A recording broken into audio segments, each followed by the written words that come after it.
Max and Rusty together before, but it feels like they're just on another level right now with the way they're producing and how they're helping the team win. Just what are you seeing from them that's really helping them have the success that they've been having? I just think they have good chemistry. They read off each other extremely well. They're three real competitive guys, and they're all at their best when they're playing on top of teams. And I think they all like to play that type of game. And you know, the way they hunt pucks, they all have good sticks. They knock pucks down, and they have great tight area skills. They make plays in traffic, so they all can play that game. And I think that's where Sid in particular thrives. And the other two guys can complement him in that game. So they just have good chemistry. They're three really good hockey players, and they're playing really well for us right now. Mike, we were talking to Michael Bunting just a few minutes ago. He said Kevin Hayes gave him some advice early in the season when things weren't going well for him. He wasn't in the line. He said, "This too shall pass." I'm wondering if that's generally a good piece of advice for guys who are going through something like that, and also, as a team, did you guys kind of need to have that approach when things weren't going as well as they have been the last month? Well, I think it's important that you keep things in perspective, and you know, it's when things don't go the right way, and the noise kicks up around us, thanks to you guys. I think that's the world that we live in, and if we're not diligent, I think we can get overwhelmed by that circumstance. And my experience has been, you know, when you go through struggles, and inevitably most teams do, most players do, because it's a hard game out there, that you have to focus on those things that are within your control. And for me, I always thought the first two things we talk about with our players is attitude and effort, because those are two things that you have complete control over. So when it's not going the right way, part of the solution is always to simplify, whether you're an individual player or a team, and make sure that you ignore some of the noise and the chatter, and you just focus on the controls. And that's what we try to do early in the year. You know, we're not going to hit the panic button and get overwhelmed by the circumstance. We're going to try to bring solutions to the table every day. And we're going to try to solve those challenges as they come. So I do think it's good advice. I think, you know, if you don't take that approach, you will fall victim of being overwhelmed by circumstance. Mike, I know it's easy to focus on the 7 goals that your team scored tonight, but there was a sequence in the third period you were up to. Gino made 3 or 4 really good defensive plays in his own zone. I know you talked with him before the season, wanted to see some changes in his game. How pleased are you with just the progress he's made and just the commitment to winning that he's showing right now? Yeah, I think G's making a concerted effort. You know, he's trying to play the game the right way. He's trying to adjust his game. And that's what we're asking of. And so, you know, his intentions are in the right place. And, you know, it's not perfect, but he sure still can make a lot of good plays. And so we don't want to take the stick out of his hand, but we have to have some calculation to our game. We can't play a high-risk game, because it's just hard to win in this league when you play a high-risk game. And so we're asking G to be calculated with his decision-making, understanding the score of the game, the time on the clock. Are you late in the shift? Are you early in the shift? Do you have speed? Do you have numbers? There's so many things that go into situational play and situational awareness. And so those are the conversations that we've had with him. I think his intentions are right where they should be. Mike, Bunting was a healthy scratch for several games early in the year. How did he respond to that at the time? And what do you feel like has enabled him to come all the way back and contribute at a pretty high level? Well, I think he responded the right way. And, you know, players have a choice to make when those circumstances present themselves. And I think Bunch chose, you know, he chose to dig in.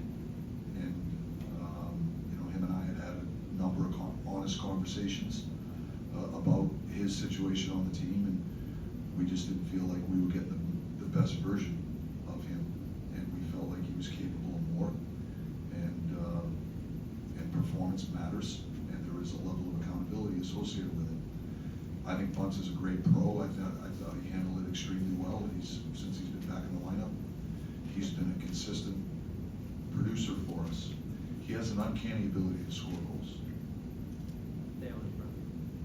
Third period going into that, even really the intermission after Bucks was the big goal for you.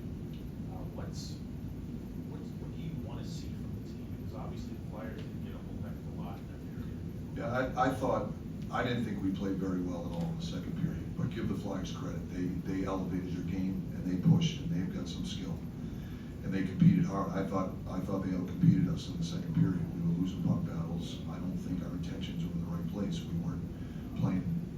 weren't playing straight ahead. We were turning pucks over. You know, we were getting beat one-on-one. There was no physicality to our game.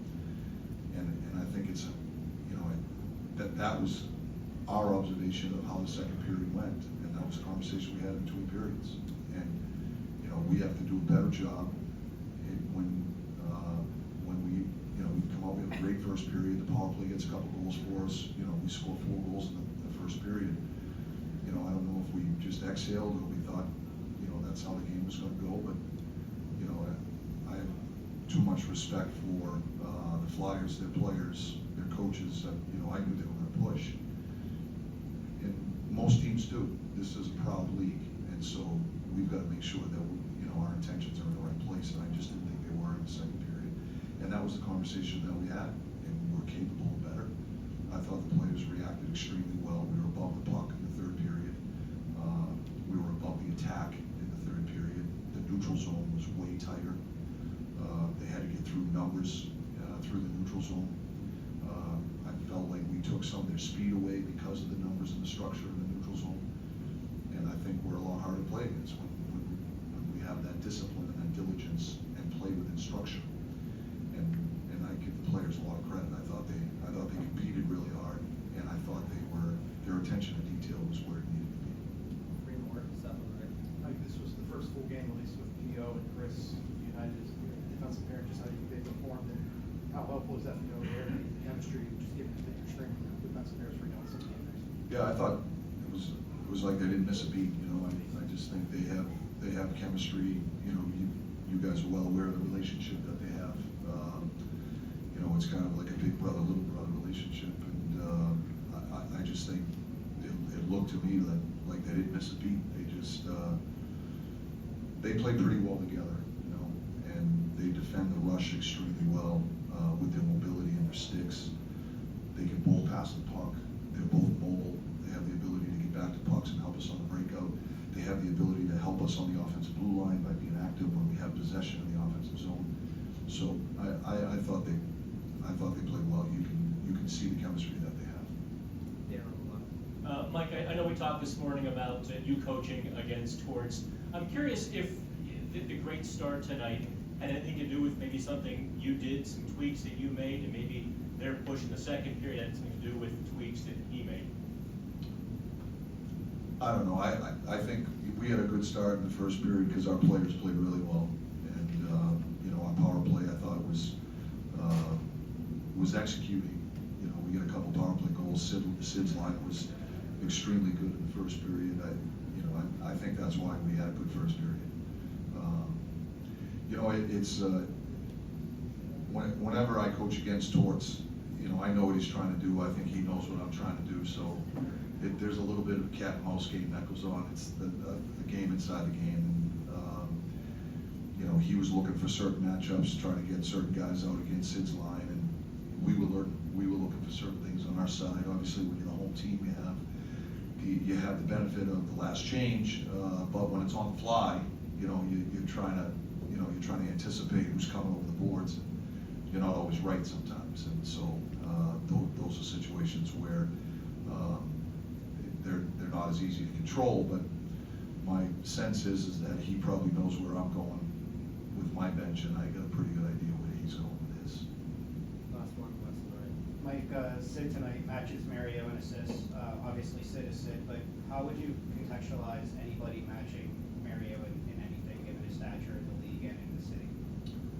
I just think it's elite company. You know, Mario's one of the greatest players of all time, as is Sid. And, you know, the milestones that these guys reach, you know, there's very few players in the history of the game that have reached these milestones that Mario and Sid and some of our guys have reached here most recently. And so I just think it's just it's one more piece of evidence to suggest that, you know, Sid is one of the very best players of all time. And as we know, Mario is as well. I mean, their legacy just continues to grow. And so I think it's pretty cool that you have, you know, two generational players in one organization that had a little bit of crossover. But to have those two players play for your team in the city for, it's almost 3 decades, what an incredible privilege to have two players like that, of that ilk, that played for the Pittsburgh Penguins. It's remarkable. And so I just think it's just one more milestone to suggest that he is an elite company.